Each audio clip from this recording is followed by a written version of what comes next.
Hello everyone, Namaste. How are you doing today? Yesterday we were talking about one reason of using 108 beats in chanting mantras to count 108 beats. We were talking about like 100 times to elevate the mind from its talkative state to an elevated quietness to focus more sharply into the chakras in the last 8 repetition of the mantra. But when we use the mala, it is quite challenging. It is quite difficult to recognize when we complete that 100 rounds and when the last 8 counts are come in. For that, it is the easiest way is to use the hands to count. For me, when I sit for a longer meditation more than 108 times, or when I find my mind is quiet enough, I prefer to use the hands instead of the mala. But if I notice my mind is so talkative, so noisy, I use the mala because you remember when we are talking in the previous one of the previous videos that when we press the thumb, the head point of the thumb on the bead, it actually creates stimulation to both hemispheres of the brain, and that helps it to focus sharply in the meditation. So whenever I notice it is quite talkative, I use the mala. If not, I have it just around my neck and I use my hands to chant. One reason I use that, first of all, it helps me to avoid unnecessary movements. Because first of all, we have to understand when meditation happens. We have been talking in many videos that meditation happens when there is absolute stillness happens in our body and in our mind. Okay, so even the stillness in the mind is very important. Even we have to give up the mantras to jump into the experience of meditation.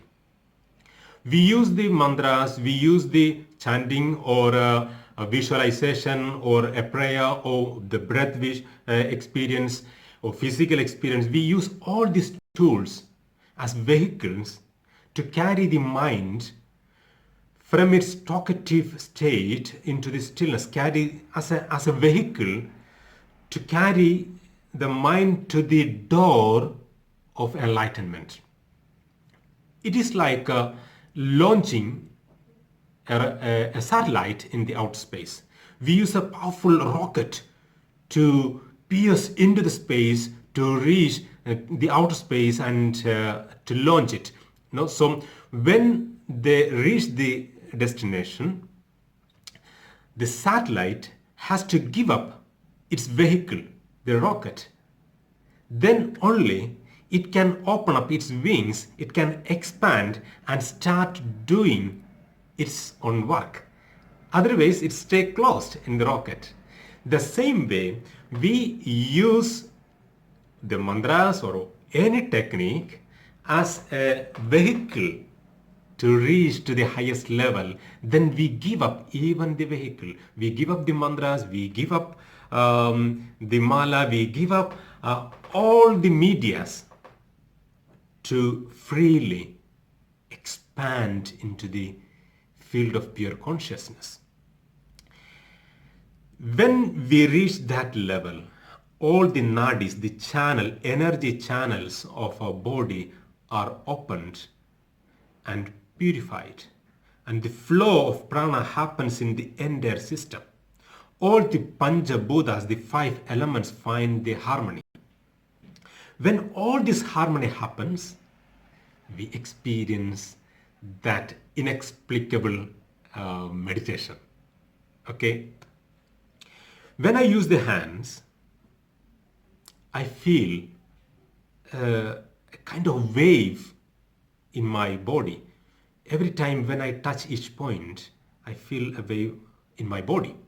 I'm not going to explain it in details because that's my personal experience and I don't want it to be trapped in my personal experience And I don't want your mind keep on contemplating, thinking of that and losing the true experience that can happen in you, in your meditation.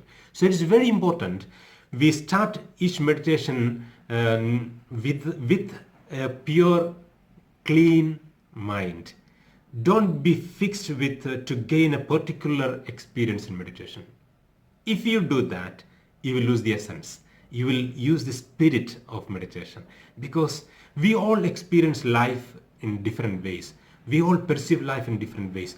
We all look at and treat life differently according to our individual personalities.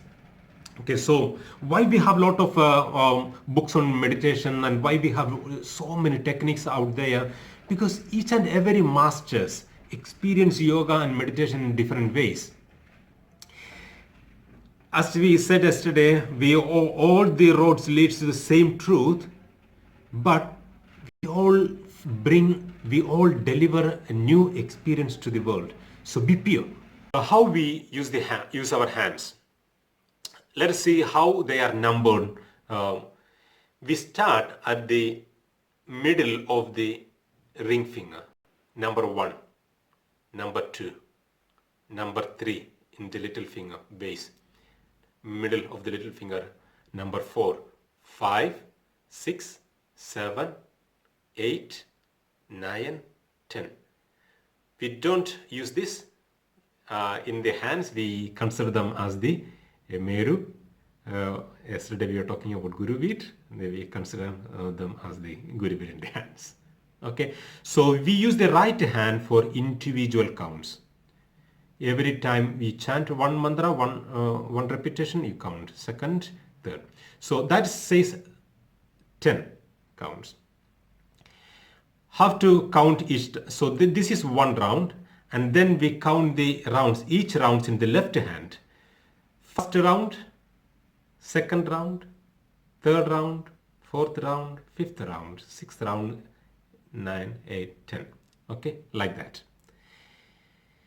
So when we chant, for example, Om Namah Shivaya, Om Namah Shivaya, Om Namah Shivaya, Om Namah Shivaya, Om Namah Shivaya, Om Namah Shivaya, Om Namah Shivaya, Om Namah Shivaya, Om Namah Shivaya, Om Namah Shivaya. You complete a round of 10, then you go to start the second round. Again, it is 11th Om Namah Shivaya. At that time, we move the left thumb to the second segment in the left hand. So that says the second round. So for the third round, the fourth round, like that. When we complete here, come here, when we reach here, we complete 10 rounds. That means you have completed 100 repetition of a mantra. Gayatri mantra is repeated 100, 1000, 10,000, like that. I personally prefer to count 108. This last 8 I use for each chakra to purify and brighten up each chakra. How I do that? How we can count the last 8? We have the left hand in Chin Mudra, and right hand 1, 2, 3, 4, 5, 6, 7, 8. Then we continue the meditation, silent meditation. What I do, when I do here, I focus on the Mooladhara chakra, the root chakra. Then Swadhisthana chakra, the sacrum. Manipura chakra, the navel plexus, the solar plexus. Then Anahata chakra, the heart center. Then Vishuddhi chakra, the throat center. The Ajna chakra, the third eye center. Then the Bindu. Yesterday we were talking about the point, the stepping stone in between the third eye center and the Sahasrara chakra. Then the Ajna chakra. Okay. The Sahasrara chakra. Ajna chakra, Bindu, and Sahasrara chakra. When I reach here, I stay there in quietness, in silence, silent meditation, as long as I can, as long as my mind can be silent and quiet until it brings a new thought. Sometimes if I am lucky enough, I would manage to sit a long time. Sometimes a small sound around is enough to wake me up. So anyway, so that's how I use. In case you use the mala for more rounds, repetitions, use the mala in the right hand. Use the left hand to count the rounds. If you are into 10 rounds, use the left hand to count. Okay. So again, reminding you, the true meditation happens when we give up all the tools, all the vehicles. We forget even the body. There is no mind exists. The mind is dissolved in the higher consciousness, in the purest field. That should be our goal. That should we try every day to reach there in every session, every sitting of meditation. Once you are there, once the mind overcome all its fluctuations, we gain a tremendous, a beautiful experience. That's what I wish you today to gain. I wish you good luck. I hope that you have learned something today. You have some information to progress your practice, to take your practice to the next level. And let me know your experiences, and if you have any other questions about using hand or about meditation, about any other any practice, leave your questions and your experience in the comment. Let us share each other and let us grow together into a beautiful world. As always, for a beautiful life. Thank you very much. Namaste. I see you in the next video.